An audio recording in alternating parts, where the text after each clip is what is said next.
Hello, everybody, and welcome once again to the Wrestling Inc. podcast. I'm Glenn Rubenstein, joined as always by Wrestling Inc. founder Raj Giri, and today we're going to talk about SmackDown Live for October 11th, 2016. Interesting show last night. We had a non-title match involving the champ that runs the camp, AJ Styles, and fan favorite James Ellsworth. We had Luke Harper and Bray Wyatt taking on Kane and Randy Orton, and so much more. So here with Raj to talk about it, we're going to recap and go through the show. I was actually there in attendance live at the SAP Center in San Jose, so I probably have a slightly different perspective on the proceedings, but it'll be great to compare notes with Raj and talk about what happened on TV. Raj, what did you think of SmackDown last night? Well, let me ask you first, being there live, what did you think? You know, I thought that up until the tag team match with Kane and Randy and Bray and Luke, I thought up until that, the momentum was great. I thought things moved really fast. Now live, I'm telling you, the Ellsworth AJ stuff played fantastically because that was very much theater. And I mean that in a good way, not the kabuki way that Vince Russo always does. I thought the show had great momentum and was really picking up steam, but that tag match in the main event, that just really dragged things down because on our end, from walkouts and everything else, that was the entire last half hour of the show. Yeah. I kind of agree. I thought the show was pretty good until I'd say halfway through that Ellsworth match. I thought that just went way too long. And then it just kind of lost it for me. I thought the rest of the show was brought it down a lot. And I actually thought Raw was better this week, which was one of the rare weeks that I thought Raw was better. Yeah, Raw was cool. So I was also there live for Monday Night Raw at the Oracle Arena in Oakland. And I thought Raw, again, I mean, we talk about this all the time, but man, live especially, you really feel that full 3 hours, 3.5, including superstars. But and now granted, I will say this, we only saw one or two of the backstage segments live in the arena, and I never noticed this, or this had never happened at any live event I'd ever been to before. Tell me if you've experienced this. They played the audio on both Raw and SmackDown for maybe half of the backstage segments, but not all of them. So in a lot of them, we were watching the Tron and watching the video of what was going on backstage with the interviews, but there was no audio. And by the way, some of these specifically had the pre-recorded earlier today thing, so it wasn't a live issue where they were afraid of, noise bleed or something. That's weird. I haven't noticed that, but yeah, that's interesting. So of the three shows with No Mercy, Raw, and tonight, what do you think? Which one did you think the crowd was the best at? No Mercy, the crowd was really good, but part of that was due in fact to that it was a brand new arena in Sacramento, the Golden One Center. WWE hadn't been there in probably a little over a year. They hadn't been there for a pay-per-view in years. And I think Sacramento was really stoked to have the WWE back there. Granted, this brand new, beautiful arena, the Golden One Center. Oakland was rowdy, good, rowdy, active crowd. San Jose was good, but I think, it was, I would say from the experience, SmackDown was the best live because with No Mercy, and I don't know what you guys thought of the pay-per-view, but I thought the whole Becky Lynch injury really took some of the wind out of the sails, changed the momentum, putting the triple threat first, having the Miz in the middle, like the No Mercy seemed off to me. Yeah, that was my argument. I thought it had one really good match with the AJ match and then a great one with Miz and Dolph Ziggler. But I thought the way it was positioned, it ended on a really flat note. It ended boring, and that brought the pay-per-view down. I thought if they would have rearranged, if it was rearranged, they did it the way they typically do it. Ending with the main event, I thought it would have been a solid, thumbs up. But it was, in the middle with how they did it. Well, and it's interesting, right? I mean, so dovetailing nicely into what happened last night on SmackDown Live. I mean, so the real main event, for the fans was the Dolph versus the Miz Sunday night at No Mercy. The Dolph Ziggler retaining his career, his gaining the belt, retaining his career. I think everyone figured that out ahead of time before WWE. No one has been caring about this Orton Wyatt stuff. For them to put that on last just shows how tone deaf they are sometimes with what they think the fans want to see. Well, it's interesting too, right? Because I mean, Dolph had a little bit of fan support behind him going into his match with Dean Ambrose at SummerSlam. I mean, we knew that was a given that he wasn't going to win, but myself, I mean, I really like that angle, that a guy who'd been reduced to a jobber, almost given that Rocky Balboa moment, coming out of nowhere to get that shot at the title at SummerSlam against Dean. Of course, we knew he wasn't going to win, but with The Miz, that's believable stakes. That's believable that he's at that level, and the career-ending stipulation, also believable, given where Dolph was at. I mean, clearly now in hindsight, a total work, one that Ziggler played beautifully on social media. Even, as he referenced last night, if you check the TV information last night, you would see that it said, a retrospective of Dolph Ziggler, like they were planning for him to be gone. So him winning, I think, was one of those great ways where it's like, we fell for it, but we're into it, so it works. Yeah. Well, I had noticed on last week's podcast that Dolph was advertised for events after SmackDown. So yeah, they really don't know how to do that, do they? They changed the TV listings, but they didn't update their advertising. Yeah, I mean, if they updated their advertising, I would have completely been swerved. But they did a good job, and the way they, again, the other thing with Dolph Ziggler last week, saying I'm available for booking starting, Monday. I was like, that kind of gave it away too, because like, dude, you would just wait until after the pay-per-view to put out your booking stuff. Yeah. So totally. But it's still there was enough doubt that I believed a lot of the false finishes where it looked like Miz had him. Well, also, and they've built the Miz up so much, right? I mean, even having his gimmick being counting the days of the championship, doing that from on Talking Smack. I mean, the Miz started to seem that powerful, and let's kayfabe. Let's go ahead and get into the show, because I thought tonight again, I thought Miz dominated the opening segment. Yeah, so that's the thing, man. So the real main event of No Mercy was the Miz versus Dolph Ziggler, and I think you can tell that, and the WWE recognizes that by that being the opening of SmackDown last night. We had Dolph come out thanking the crowd, huge pop. The Miz and Maurice come out in mourning and all black. The chants talking about Miz was crying. Getting that going, and then the Spirit Squad continuing that whole angle of the Spirit Squad rushing out and then turning into a 2-on-1 handicap match. I mean, what do you make of this, man? This is interesting to me that there's so many great elements here, but one being that the WWE is referencing, sort of these I don't want to say failed gimmicks, but less gimmicks with maybe, less notoriety in the annals of things, and sort of hinging that as part of the story point. Yeah, I think one of the things that hurts WWE with me right now is all the campy comedy. Yeah. And Spirit Squad, they're campy comedy. If they are bringing them back, I don't think either of them is under contract right now, but yeah, they are going to continue to use them, repackage them, do something, just repackage them as Miz's Goons or something, because it is corny. And I thought, this opening, but I did like the opening segment. I thought, it was different, opening it with Miz and Ziggler. Ziggler was good with his promo, a little corny, I thought. Whenever a wrestler goes over the top with "this is for you" and "we did this," it's like, I don't know. It just comes across as too cheesy for me, especially when Daniel Bryan does it. It's believable. With Ziggler, it sounds forced. But then the Miz came out. I thought Miz was great again. But then the Spirits, when they had the Spirit Squad come out, it lost some of its seriousness. Well, I'll tell you, I think with the Spirit Squad, I almost like that it's an anti-gimmick at this point. These guys played it truly, in character. Back when Dolph was in the Spirit Squad, then it was supposed to be obnoxious, but they committed to it, and now it's like seeing guys at your high school reunion, that just show up and they're like still doing the thing. I enjoy that, and I think about the comparison. I mean, I don't know, like lesser gimmicks usually aren't referenced that much.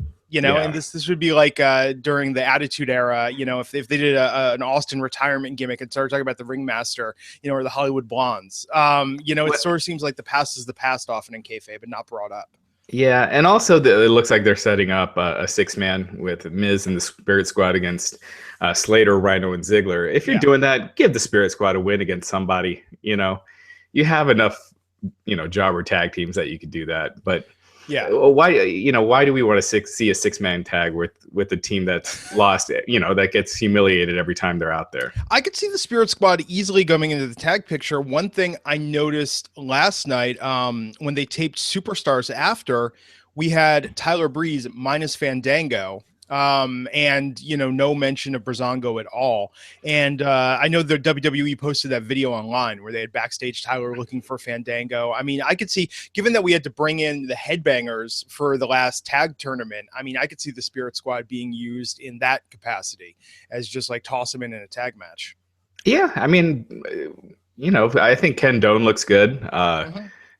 He's clearly stayed in shape. So I mean, the problem is there's so many job tag teams right now and not credible ones that just adding more to the mix, it just, it doesn't help. But if you're bringing them back, I'd personally try to find a different role for them, like almost like a J&J security for the Miz that wrestles here and there. But yeah, I think, I'm not against them being brought back. Speaking of which, I mean, I know we talk about this on Raw all the time, but it's sort of like the tag team picture in general, right? I mean, it's like as far as quote unquote credible tag teams. Well, I think SmackDown actually is a little better. I mean, you have the Vaudevillains that they have a gimmick, but they can wrestle. I mean, it's not like on Raw where it's every act is a comedy act, and then you have Gallows and Anderson. Yeah, but at least they're giving Cesaro and Sheamus something. If I had to put the tag team side by side, you include Cesaro and Sheamus, you got Gallows and Anderson, the New Day, and Cass and Enzo. Just those 4 teams trumps what they got on SmackDown. Rhino and Slater. It's cute. But it's going to run its course. I don't consider them a top tag team that's going to be around a year. Surprising, right? I mean, so one thing I noted and I saw on the Wrestling Inc. side is, Wrestling Inc. Has always published the betting lines going into No Mercy, and some interesting opportunities there where it went completely against where the odds were set. I mean, I know we talked about this last week in our predictions, but Rhino and Slater retaining the belts. I mean, that was certainly a surprise. Yeah. I feel like a lot of the results aren't being leaked like they used to. Because before you'd see these huge odds like minus 2,000, before the pay-per-view starts. Now it's, I think Dolph at the end was he was an underdog at the end, but only like minus 200. I mean, plus 200, something like that. So it wasn't like an overwhelming thing. So I don't know with the brand split if the results aren't being leaked as much, but yeah, I think the betting, when you see minus 1,000 or more, it's clear that result is out, or it's obvious who's going to win. And otherwise, it hasn't been leaked. Yeah. So one thing that was interesting last night, we had the backstage segment with Daniel Bryan and Shane McMahon talking about Survivor Series. And what do you think of this? Their sort of announcement that they want to do top 5 superstars, do traditional elimination matches up against the Raw brand. I think we all saw this coming. But the one thing that I thought was really notable in this is, they're talking about the 5 superstars, the 5 tag teams. And they said, we're going to have the 5 best women from SmackDown against the 5 best women from Raw. SmackDown's got 6 women. Well, tag teams too. They got 6 tag teams. So it's basically your, all your tag teams against all theirs. I like it. Since I thought the promo I didn't like because Shane and Daniel Bryan just sounded so rehearsed with the way with their back and forth. It just, but that's I think that's nitpicking. But I think by doing that, you kind of keep the Raw and SmackDown feuds going. You're not burning through. If they have AJ and let's say Cena in that match, then you're not burning that main event again before you do the December pay-per-view. And so, I'm a fan. I always like the traditional Survivor Series matches. I wish they had some stakes because it always, the one year when they did, the year that Sting came in where the Authority had to leave, which lasted a month, but when you do a stip, it just makes the match way more interesting. And I feel like if you did it at least for one of these Survivor Series matches, it would be great. So that folded right into a match with Carmella and Naomi. I mean, what do you think of the match itself and where things stand in the women's division right now, given Becky Lynch is out? I mean, they're heavily advertising November 8th as her return, which seems a little weird, right? Like right after she goes out, they're already announcing return to that. To me, that's just sort of begging to get pushed back due to unforeseen circumstances. But also kind of amazing because when's the last time someone was out and that didn't, you know, a title holder nonetheless, it didn't affect their status with the title, and they announced when they were coming back. You know, this isn't being treated the same way as every other unforeseen illness and injury has. And then I also want to ask you, do you have any insight through your sources as to what's going on with Becky? No, just that it's not, you know, obviously it's not that big of a deal. It's, you know, it's not an injury, so she'll be back, you know. I think there's no question that she'll be back by November 8th. You know, people are guessing, there's speculation. I don't know what it is, and I don't think it'll ever. I don't know. I don't think it's something that'll be leaked. But yeah, I mean, I'm not sure if it looks like they're trying to throw Naomi into it and make it a three person title match, or do something with the three in the mix. So I don't know. I wouldn't do that. I would just keep it Alexa and Becky for now. And you know, you could add Naomi later. I don't see why you have to rush into that before you've even done Alexa versus Becky. You only have, you know, 6 or 7 women. Why, you know, add so many in right off the bat? Well, and so with this, of course, Nikki Bella interfered, allowing Naomi to get the win. But I think that's the thing. I think Nikki and Carmella, they're going to keep going as its own sort of, I mean, literally, you know, just run it into the ground with what's going on between them. And it works for what it is. I mean, it's not the best feud I've ever seen, but I think they need to amp it up more with Carmella just surprising, attacking Nikki, you know, at catering, just random places, making like a chicken fight. No, I think that's been done. You know, they've done but they have all the women though No, but Carmella has been ambushing, you know, Nikki every week. Yeah. And now they had their match. I think you need to take it in a different direction. You can keep the feud going, but doing the same thing, I don't know. It just seems redundant. Try to find a different angle or something, you know, where you can make this feud interesting. You know, I'm going to say this. At the ratings where they are right now, I don't see why they don't just try something, make SmackDown just completely different from Raw. Because you watch SmackDown, they do a couple different camera angles and small things, but overall, it's still, you could tell it's still WWE. You know, it's still a it's the same product as Raw. And man, if I were WWE with where things are right now, I'd experiment with SmackDown. And, you know, because you have that luxury now. You have a whole different brand where you can try different things out and see if something connects with bringing new fans in, as opposed to just doing the same thing, which is, you know, losing fans every year. Yeah. Well, and I'll tell you, so I think especially with the women's division, they have an opportunity to do that. I mean, to change things up. I mean, overall, I think you're absolutely right that, you know, they can experiment with it. And part of it is because, you know, they've got the former head NXT writer, you know, working on SmackDown creative now. They can take a page from NXT and get a little more creative. Well, they got Paul Heyman on their payroll, you know, like utilize him. I know it never works out because of the egos clashing with Vince, but man, you got to try something. That's going to be weird with Heyman. You know, I mean, watching that documentary that they have him on the network, I mean, him explaining it was even weird, where it's like, well, I'm back in a non-camera capacity. That's got to be kind of strange for him to just kind of be like, I'm not saying anything. You know, I'm just going to bite my tongue, stand here, show up, do my thing, get a paycheck. Well, this has been his smoothest run yet. I never hear of any problems or anything with him. Like, whereas, you know, back in the day, it was constant butting heads. Yeah. So yeah, I thought, you know, the lack of Becky, I think, is going to, you know, they're going to have Alexa versus Naomi next week. They announced that, they hyped that, and that's cool. But I don't know. I mean, Becky is, for many people, you know, the heart and soul of the SmackDown women's division. And I don't know, it was weird to be there and see a lot of the audience disappointed about her absence. I think this is another one of those cases. I know it's talked about backstage that they know that they have something special with her. But it's like really experiencing that. It's you know, you could tell the void that is lacking with her not being able to compete. So they went from that match to Gable versus Jimmy Uso, and that was, I feel like we're starting to see these variations now, because what we had Jay versus Jason Jordan last week. So this is obviously, do you think they're going to do this at Survivor Series, or where are they going to build up this this feud to? And do you think they're going to put the belts on the Usos first so the American Alpha can win them?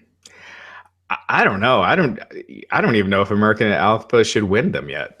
They have lost so much steam because of, these multi-person tag team matches that they're constantly put in, that they don't seem like anything special. I don't know how it was live, but on TV, Gable got like no reaction. The fans were just quiet during this match. When they started, they gave them, when they started on SmackDown, they gave them some good exhibition matches, in a sense, to come up, show that you're technical wrestlers, you're doing, more collegiate style of amateur wrestling here. And I think that they've lost that opportunity to take what really makes them special and translate that to SmackDown, because on NXT, they had so much story development, and so much of their personality shown through. And on SmackDown, I feel like we're just not seeing that. Yeah, and week in and week out, when you're putting them in multi-person matches with the Ascension and the Vaudevillains, well, that brings them down to that level. Yeah, they should be treated as something, special. And again, this is the problem with the tag team division and the women's division, which is why I felt like one should have stayed on SmackDown, one should have stayed on Raw. Because if you had all the women from SmackDown on Raw, and you had the women's division on Raw, and all the tag teams from Raw and SmackDown, you would have two loaded divisions. Oh yeah. By cutting them in half, there's just not much depth. Once you go through the Usos and American Alpha and Slater and Rhino against, who are they feuding with?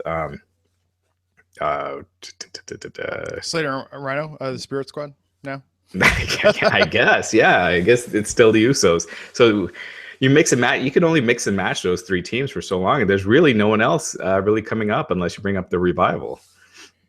Yeah, they need something to make it work. And with the Usos, I don't know, man. Like, that was a weird one to see live, because as faces, they were over specifically with the younger demographic, with kids. So it's weird to see them in a live environment now with like kids by the ramp that are just like, trying to do the chant, trying to do the thing. And it's like the Usos are coming out dressed like the Booyah Tribe and just sort of ignoring all of it because that's their character now. Yeah, it's gonna take a little time, but I like the idea of the Usos as heels just because they've been doing the same thing for so long. Yeah, I just don't see the development there. It's like they're not giving them mic time, Right. to talk about it, to give their thing. I think the closest thing we have to the motivation is David Otunga's long drawn out anecdote about talking to Rikishi and saying like, oh, they just have to go for it now. It's like, well, yeah, and that's the problem right now with a lot of these mid-card or undercard storylines. No one gets much mic time. There aren't really angles. Every week it's like distraction finishes and run-ins, and that's it. That's all. Yeah. That's the only thing they do to keep storylines going. Give American Alpha some mic time. Give the Usos, have them in each other's faces. Do something different than what we're doing every week. Yeah, and it's strange too, because I think, again, on NXT, they were so good at pre-recording, and granted, some of the promos were hit and miss, but I think you could just give a little bit of motivation. Look, and we're going to talk about this in a second with AJ Styles. I like AJ Styles a lot.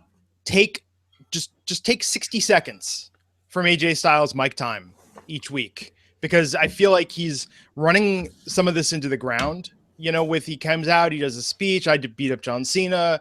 Oh, Boo Dean Ambrose, lunatic, champ that runs the camp, blah, blah, blah. I'm going to say it again. I feel like AJ Styles has been doing the same thing now for quite some time. And we just take 60 seconds of that and give it to, give 30 to a tag team and 30 to one of the women. And let's just develop their characters a little bit more. Yeah. You have plenty of time. So yeah, I agree. And we'll talk about this after we go through SmackDown, but I want to ask you if you think WWE has been better since the brand split or worse. But let's keep going through. Yeah. So AJ Styles came out and addressed the crowd. Dean Ambrose comes out, gets involved with it, and AJ announces who he has hand selected as his next opponent. And I think everyone was predicting it, because there was no element of surprise. But James Ellsworth. the beloved jobber who lost to Braun Strowman on Monday Night Raw, what was it, 2 months ago, is got his shot, not at the title. It's very clearly stipulated non-title match, although on SmackDown, talking smack after, interesting development there, but came out and did this match with AJ with Dean as the referee. Now, this was, God, I think correct me if I'm wrong, this was like the most blatant comedy match with the biggest name talent in quite some time, right? They haven't done anything. This wasn't just your standard jobber match. This was, and watching it live, this was very physical comedy, sort of almost, not the vaudevillains, but vaudevillian in a sense. I felt like I was watching the Three Stooges up there for part of this, and I mean that in a good way. When's the last time you did something this comedic with someone this big as Styles? Where he goes through a commercial break? Yeah. I don't know. I don't know. I know a lot of people love this. I thought it was fun for a little while. Mm-hmm. When Ellsworth was putting that calf crusher, he should not be holding on for like a minute before tapping. He should have been tapping right away. When you think of, and this isn't the case now, but up until when wrestling's always most popular, when you think of your WWE World Champion, you think of someone larger than life, a star, a big star. And, whether it's John Cena, Brock Lesnar, in the past, Kurt Angle, Rockstone, yada, yada, yada. But I don't think most people see AJ Styles as that. And I'm not saying you should take the title off him. I just think he needs the booking help to get to that kind of a level, to get to where Shawn Michaels was. And just treating him like the same formula where wins and losses don't matter. He can lose to a job guy and it's not a big deal. No, build him up as much as you can. Make him something special. Not just a great wrestler, which he is, but something that where a casual fan could tune in and be like, wow, this guy's, he's a star. And this is something I can see the IWC loving. They love Ellsworth, and, it's funny. He got the win. But I think a casual fan tuning in would watch it and be like, okay, this is why I don't watch. I don't know. I just thought I thought it was good for a few minutes. I thought it would have been just as effective to have Ambrose DQ Styles for just beating the crap out of him. But I don't think your world champion should be being pinned regardless of how what comedic way you do it. Well, but they made it, it was so over the top obvious, not even that Ellsworth had, his oft quoted two-hand fighting chance. They made it where he was completely passed out. And it could not have been more of ref interference by having Dean literally pick him up, and put him on top. Why didn't he just count to 3 the first time? When Styles hit what Ellsworth rolled him up or something, and yeah. Dean counted the 1-2, and then AJ kicked out. He could have just counted 3. He's being the crooked ref anyway. And this is what made it here's what was great about this though. And I don't feel like this is given enough credit. What they did with Dean last night, you could have watched that with the sound off. That could have been a silent film from the 30s, and you still would have gotten all the physical comedy and bits of Dean doing, talking on the phone, going over, talking to the girl in the audience and signing thing and being distracted. That was really a choreographed match. And what was interesting, I noticed at one point, the cameraman giving Dean some hand signals of the wrap it up and the thing, telling him, to kind of speed it up a little bit. I think they really rehearsed that. I think they really, really worked on that. And there were so many layers going on there that's what I give them credit for. Story-wise, I get everything you're saying, but I love that they put all this effort into doing this little vignette in the middle of the show. I think it should have been a 1-segment thing. I felt like it went 8 minutes past once the joke got old. Yeah. But it was amusing enough. But at the same time, look at WWE Championship feuds that bring in new fans, that draw money, that get people excited to go to the live events and watch pay-per-views. And the WWE Championship feuds aren't what they used to be. Well, and now especially because we're gonna someone's bringing up the Ellsworth tucking his chin, taking the Styles Clash. Do you see that? So live, I said it looked really sloppy live. Yeah, he tucked his. I mean, he does. His lack of chin might have saved him, but he tucked his chin, which we've seen could end your career. He's lucky he didn't get seriously injured. The way he took that Styles clash. It was interesting, you know, and it may be just because he's not a regular worker. So I could tell you, I was right on the ramp last night. And you could see that, you know, Dean did that thing where he lifted him up to raise his hand and then let him fall back down. I mean, there were multiple refs doing the, you know, squeeze my hand. I mean, they were concerned at the end of the match for him, like, I mean, overt attention being paid, you know, partially because he's not a regular guy there. But yeah, having read that online, that absolutely makes sense. Live, it looked really weird. That did not look like a normal Styles clash. I mean, it was a normal Styles clash. He took it wrong, and well, that's what I'm saying. I mean, the execution of it. Right. And, you know, me and Matt talked about this with the Bailey match on Raw. Yeah. You're putting these people with no experience in, you know, for longer matches that go back and forth. It's not the best idea. They're not ready. You know, you have Samoa Joe in developmental for the last 2 years or whatever. And then you're bringing in, you know, James Ellsworth to have a match on Raw, on SmackDown that goes 2 segments. You got to be careful when you're bringing in people with little experience, you know, just have them take the safe moves, get squashed and move on.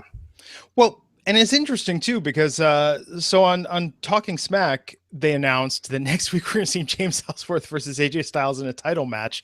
And I'm laughing because part of me is kind of like well, we all know how that's going to go. But then part of me is laughing because it's like, they're doing crazy enough stuff right now. I don't know how that's going to go. And it seems like Vince really likes James Ellsworth, you know, really thinks it's funny. I mean, do you think there's a snowball's chance in hell they're gonna like go all the way with this? No. Well, I don't think anyone does, but then again, it's kind of like, but then again, maybe they could. No way, no chance. No chance. Well, man, then what stakes are there to watch the match? But I'll tell you, here's the reason why I like that they're bringing him in is because it's clear now that we're going to have AJ versus Dean. That's the new AJ feud, the new old AJ feud. Cena is going to be out of the picture, shooting season 2 of American Grit. And, yeah, I don't know, man. Like, I feel like Cena versus Ambrose versus Styles. Like, I feel like I've seen this. I think they made a mistake when they brought back Luke Harper. You know, me and Matt were talking about that at Sunday night, and Vince.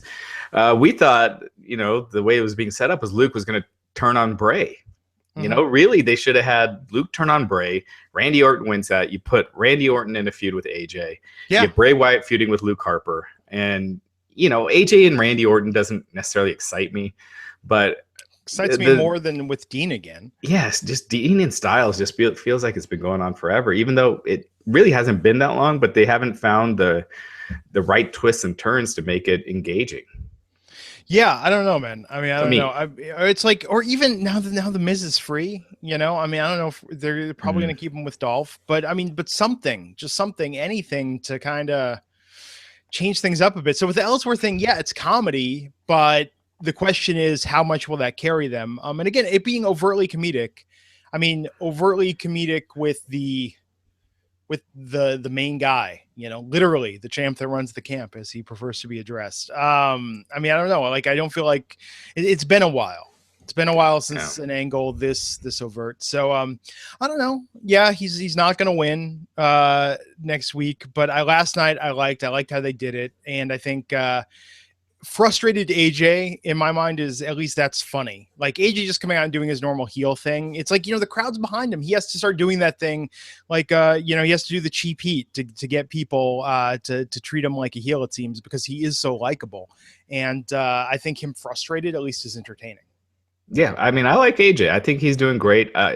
You know, if I'm WWE, I'm putting my resources behind him to make him a bigger star and not a comedy champion and you know, in these comedy bits. Yeah. Well, they got to do something. I mean, I saw those pictures of the SmackDown live show that happened in Reno opposite Monday Night Raw. And yeah, I think, you know, we'll talk about this in a minute after talking about the main event, but this brand split, I think, is not going as well as they thought it would.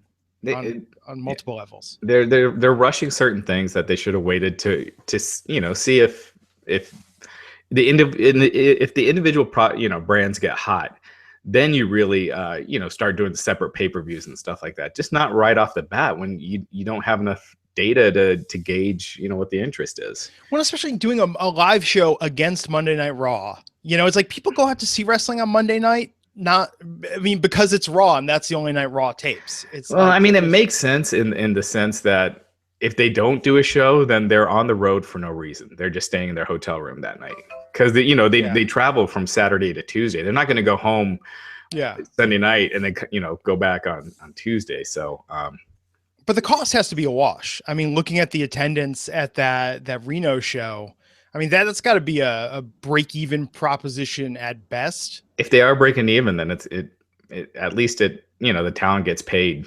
The company might not make money, but if the talent gets paid, then it's probably worth it. Yeah.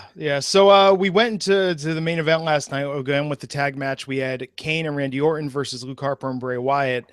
Now live, like I said, this took up the entire last half hour of the show live, and there was a lot of momentum before that. It felt like the high point for the live audience was that Ellsworth AJ match. But yeah, it was just a real momentum killer live, and No Mercy. And real quick, before this match, did they play that Orton Kane promo, that backstage promo? Oh yeah, they did, and that did have sound. With Kane telling Orton that he has issues. Orton's promos have gotten worse because of this feud. They sound like he's performing in front of his acting class. Like he's just trying to hit the serious parts of his promo, and God, he needs to get out of this feud with Bray Wyatt. It's not doing him any favors. And No Mercy, I'll tell you, there was the biggest reaction from everyone around me was when they showed that promo of Randy looking into the mirror and that fade and that effect, and everyone was just like, I'm confused. What's going on here? It's Papa Shango. It's all Papa Shango weird, stuff. Though. It's Papa. It's like this. I mean, with Randy Orton, who's again one of the big. Probably next to Cena, the biggest name that everybody knows on SmackDown. He's got the brand, he's got the awareness, and it's weird that they're putting him in this. It's so strange. I was really. And the thing with Kane was, Kane was the star of that promo, but it's again Kane talking. I don't know, it seems weird on multiple levels. I don't know where they're going with this. Did you watch Talking Smack last night? I did. Yeah. Yeah. So I think it was the shortest Talking Smack ever, taken over by the Wyatts at the end. I will say this, for a moment or two last night, I liked unhinged Bray when he was just sort of talking and seemed almost more delirious and not doing the whole Eater of Worlds shtick. But it's even weird, right, that they're giving Luke so much mic time now. I think that's great. Even though he needs a little work. But I like that they need to do something different with Luke because they've been doing the same thing with him for years, and him just being back in this role just makes him the fall guy when they do tag matches. Yeah, and that's basically his role, is to be the guy so Bray doesn't get pinned. Yeah. So it's the match was something. Man, I'm done. We had the lights go out. Kane disappears, comes back. Bray and Luke steal the win. I mentioned Raj in an email that right after the show ended, they killed the lights for about 10 seconds, and Kane came out from under the ring and ran so fast by me I could feel the breeze on the ramp, because literally he just got the hell out of there. It's gotta be such a weird feeling when the lights go out and these huge guys are like running around trying to get under the ring and trying to get their in place by the time the lights go back up. They had a couple guys under the ring before. I noticed, snapped some photos of it too. I was trying to, it was clear that something was going to be happening involving under the ring. But they were like prepping for that overtly before the match happened, Gotcha. Yeah. Which was another, one of those interesting facets of being there live. So when Kane ran to the back, was it right after the show went off the air? Right after the show went off the air. They just shut off the lights randomly? They literally just killed the lights for about 10 seconds. And what's interesting about this is they didn't announce like, oh, hey, by the way, we're going to be taping main event after, and then we're going to have a dark match. Like, they didn't do that right away. I thought they would do that when the lights went out. That seemed like the ample opportunity. But then they took a beat. They had what's his face came out? I'm blanking on his name, but he came out and like said everyone like, oh, don't go anywhere, you know. But they like took a beat where enough people were leaving already, and then it was like, well, we're gonna be taping an event, and we have a dark match coming up. The dark match was excellent, and they just had Cena, Ziggler, and Nikki versus Carmella, Corbin, and The Miz. Lots of audience pleasing spots. They did like a 6-person suplex, you know, like triple attitude adjustments going on at the same time. Very audience pleasing, but yeah, after taping main event with Fandango, or pardon me, with Tyler Breeze and Jack Swagger, and then the Vaudevillains versus the Hype Bros. I mean, they sent everyone home very happy after that sort of, you know, weird tag match with Randy and Kane. So it was Cena and Ziggler and Nikki. Okay. Yeah. Yeah, it was fun. Cena was leading chants. You know, everyone was mocking The Miz for crying. Still, Cena was leading chants with the hand gestures. It was very much playing to the audience. But it was interesting to see Cena versus Corbin. I mean, that's like one of those like just random names out of a hat match. Well, Cena's gone after this week. So that was one of his last, you know, appearances at a SmackDown taping until, I mean, it could be, you know, January, because he's not coming back until the holiday tour at the end of December. Yeah. Yeah, it was very crowd pleasing. It was good. Yes, we have photos on Wrestling Inc. that were published, you know, on the Twitter. You could see on production side, really a lot of noticeable empties there. They tarped off the entire section. And yeah, just interesting just seeing the different towns and the reaction, you know. But San Jose gets wrestling a lot. You know, Oakland gets wrestling a lot. Sacramento, no mercy. I think that was very smart of them to go into a market that's been somewhat underserved and do a pay-per-view there, because the crowd was hungry for it, you know? Right. We're getting some questions. So let's go to after this, after talking about Paige and Goldberg, we'll get some of these questions. Just use hashtag WINC podcast and we'll get to them. Cool, man. So so what's the latest with Paige? So Paige, suspended a second time. She was claiming that it was something she had a prescription for. Her family went on Twitter, was saying it was, you know, related to her neck injury. Not Twitter, but Facebook. And WWE flat out, you know, they rarely do this. Usually people go and deny, and WWE just stays quiet. And they flat out said it was an illegal substance. And Paige hasn't really responded to that. You know, TMZ Sports caught up with her in Del Rio, and she just kind of stayed out of it. So it's interesting. You know, the second strike, if there's a third strike, she's gone. And if she wants to be gone, she could easily make a third strike happen. So, because do you think they're going to hold she's her under a long-term contract. She's got several years. So if she wants out, there's a way. So is that automatic that your contract's terminated at the third strike? Yeah, because you're not getting paid. You don't get paid when you're on these suspensions. So they can't stop you from, you know, making money. I mean, that would be illegal. So you're pretty much terminated at that point. Well, it seems like she doesn't want to be there, and I don't know what is there for her at this point, right? I mean, what's she going to do? Come back to Raw and face Nia Jax or Emma? I mean, well, yeah. I mean, there's more for her to do there than anywhere else. Yeah. I mean, where does she really go? TNA, who knows what's going on with them? I just don't know. You know, Del Rio expressed interest in wrestling for TNA, but if that happens, it won't be until next year, because they're pretty much taped through the end of the year. So, yeah, I don't know. I mean, I think she would legitimately have some options. I think she could act. I think she could go back to England and, you know, do something there. I don't know. I mean, depends if she's a saver or spender, you know. I mean, because she obviously had a pretty lucrative deal, it seems like. Yeah. You know, so I don't know. I just think if you want to make money right now, as a female wrestler, you know, WWE is really, really it.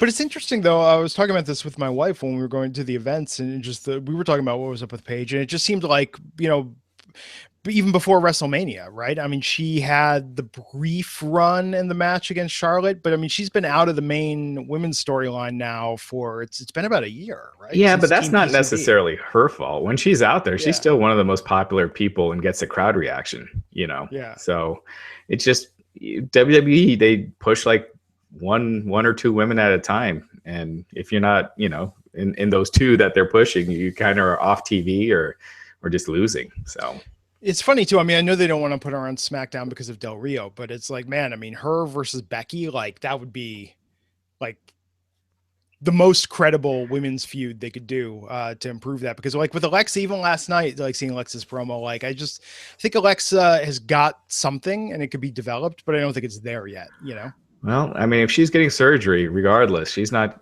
going to see her until sometime next year. Yeah, no, that's interesting. And I'll be curious to see what happens with that. Of course, stay tuned to Wrestling Inc. for all the latest news and breaking developments on that. So what's happening with Goldberg? I mean, is it just for real? Like he's going to come out and answer the challenge? I mean, but it's going to be a match, right? I mean, he's back in the picture. Yeah. Him and Lesnar, Survivor Series. It's been, I think it was Dave Meltzer. Yeah, it was Dave Meltzer that first reported it, before even the ESPN appearance. So yeah, it's a done deal. I think Daniel Bryan and Renee Young kind of jumped the gun last night talking about it on Talking Smack. But yeah, it's gonna happen.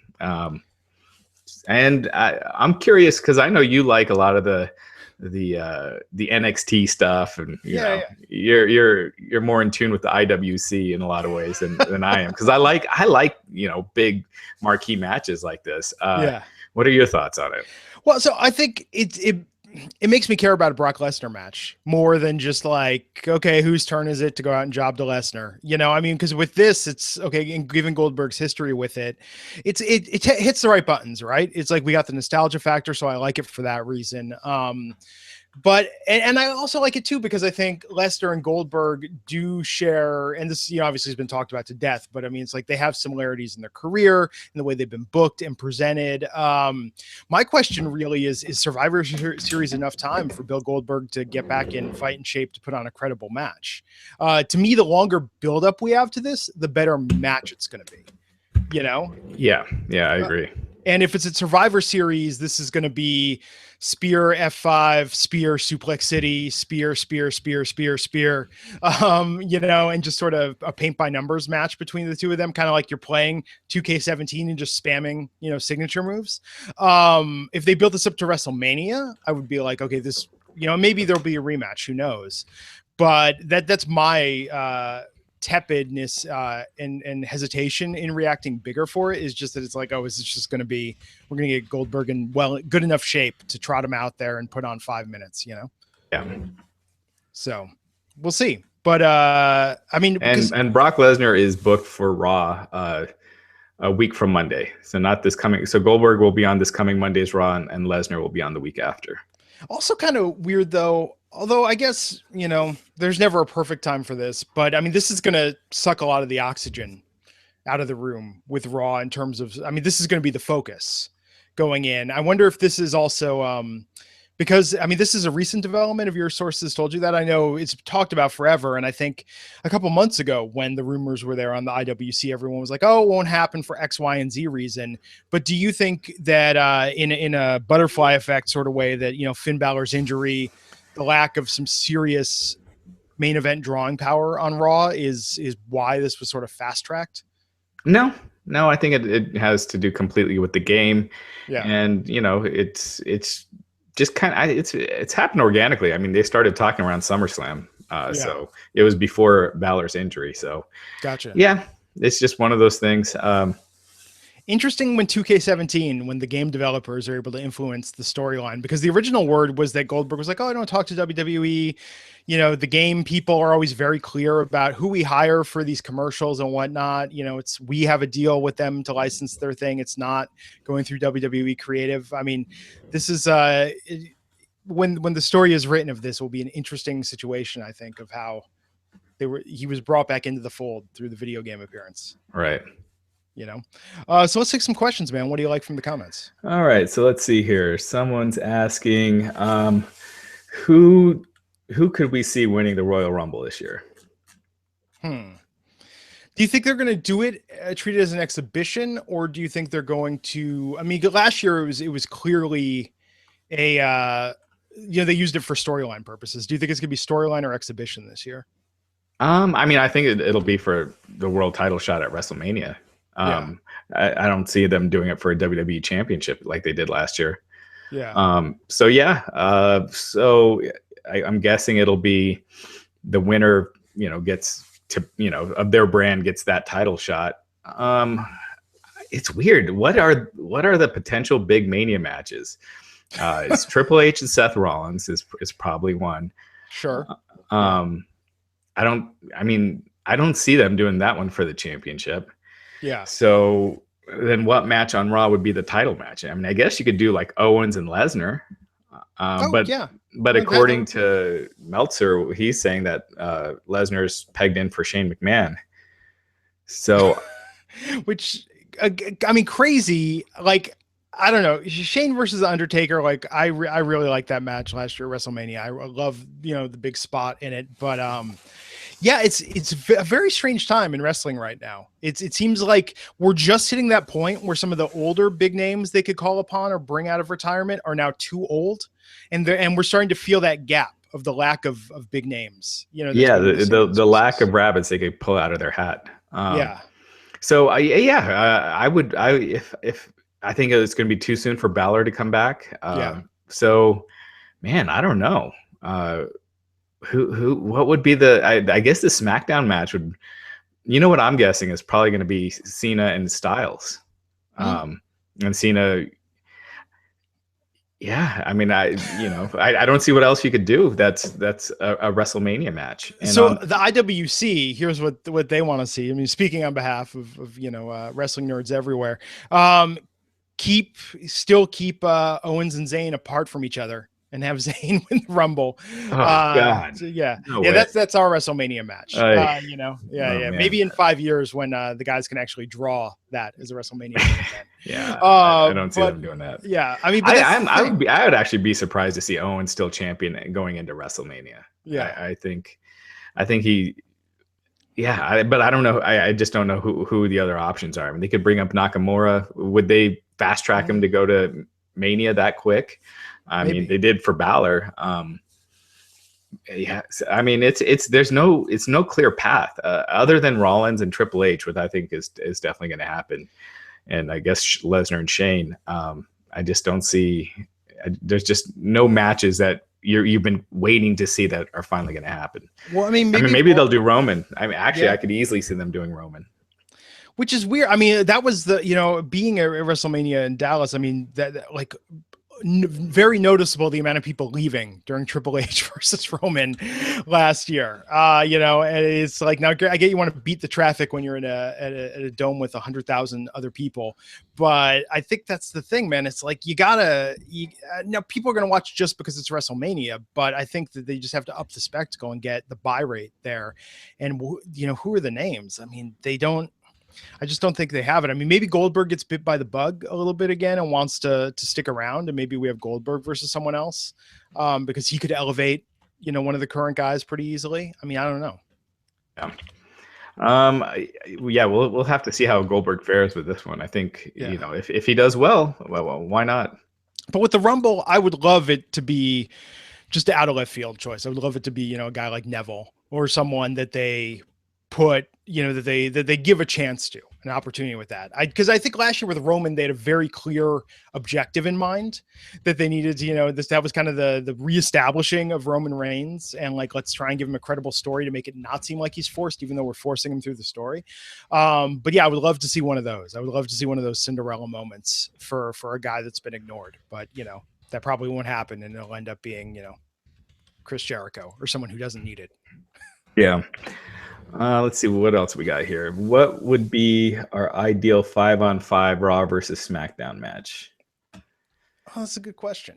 See, I think they're just going to go top of the card, right? Okay. I mean, just top of each brand and just go down the line. So we're going to have, Cena, Styles, Ambrose, Orton, and Bray, or maybe Orton and Ziggler versus, Rollins, Reigns, Owens, Jericho, and who am I forgetting on the Raw side?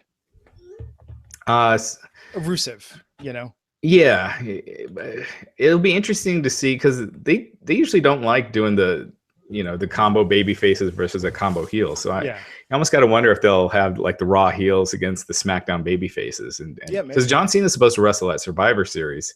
Yeah. And if they're not doing a championship match, I could see John Cena on the SmackDown side, and maybe Kevin Owens, Jericho as kind of the top guys on the heel side for Raw.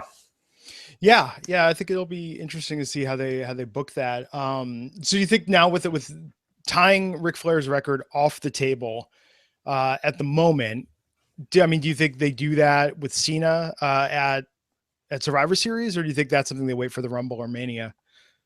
I just don't know if there's. I think is the bigger story tying it, or is it breaking it? Yeah, because breaking it, if you want to do breaking it then you can do that at Mania, but tying it just doesn't feel like they've already done that storyline. He didn't get it. Yeah, but they're going to have to do it eventually, right? I mean, they're going to have to follow through on that tease. And how much longer can they tease it? I guess not really. You don't have to do it. You can just drop it. No, Cena retires 15-time world champion. Why not? He doesn't need the world title again. That's true. He's the top draw, without it. So, but I'm sure they will. I don't know. No, I think they tie it. And I think he breaks it if he ever does a full-on retirement match or angle. I think that'll be how he goes out.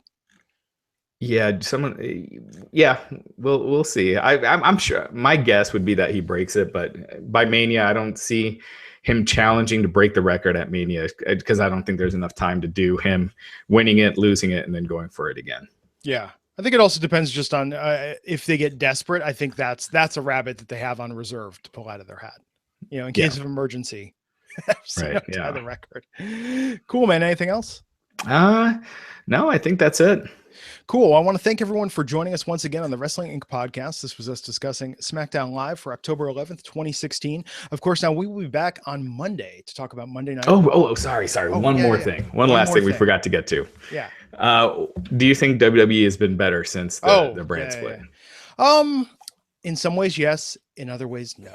Overall, if you had to go back and say, with hindsight being 50-50, like, do we do this? Yeah, I say it's better only because can you imagine how much more we would be complaining if this was essentially the same episode of Monday Night Raw we were seeing, because that's really what SmackDown used to be. Just like SmackDown was like the Raw remix, at least now we're complaining about two parallel sets of repeating storylines as opposed to one group of repeating storylines, that we're repeating twice weekly with recaps on SmackDown and main event, or on SmackDown main event and Superstars, Yeah. I think SmackDown has been a lot better, except for the commentary. Yeah. I think Morrow and Jerry were having great chemistry together. And I think JBL and Otunga just bring him down, as opposed to compliment each other. Like when you're listening to commentators, you feel like they should know more than you, or provide insight that you wouldn't normally think of, or facts, that you might not remember.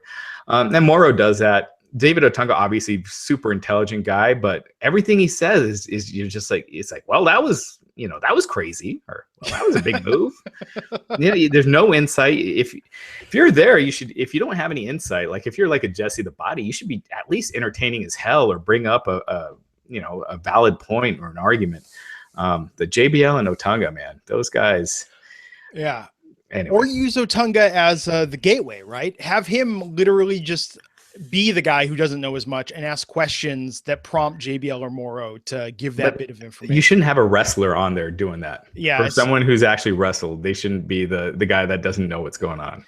Do you think wrestlers should be like what Daniel Bryan did with the Cruiserweight Classic. They should be providing kind of insight from a wrestler's perspective. If they're not a heel, they should be providing some sort of insight that fans wouldn't know, is like how hard a move hurts, or what a wrestler is working on, kind of like what Joe Rogan does, even though he's not a fighter, and with UFC broadcasts, like kind of what's going on in the wrestler's head. But still, SmackDown being 2 hours, different brand, it's got a huge advantage over Raw. I think it's been better, but the pay-per-views have no buzz since the brand split.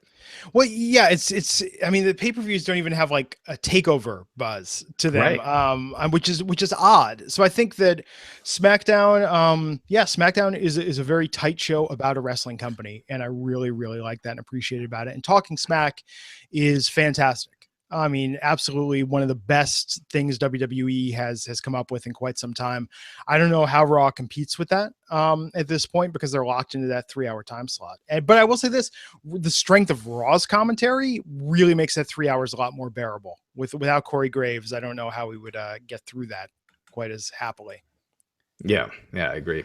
Cool, man. So so Monday night we'll be back here with Matt Morgan talking about Monday Night Raw immediately after it ends on the East Coast. Please join us for that. If you like the show, subscribe on iTunes, subscribe on YouTube, leave us a comment, leave us a rating, and of course we'll take your questions at the end of each show. So until next time, stay tuned to Wrestling Inc. for all the latest in wrestling news. I'm Glenn Rubenstein, and we'll see you back here on the Wrestling Inc. podcast. Take care.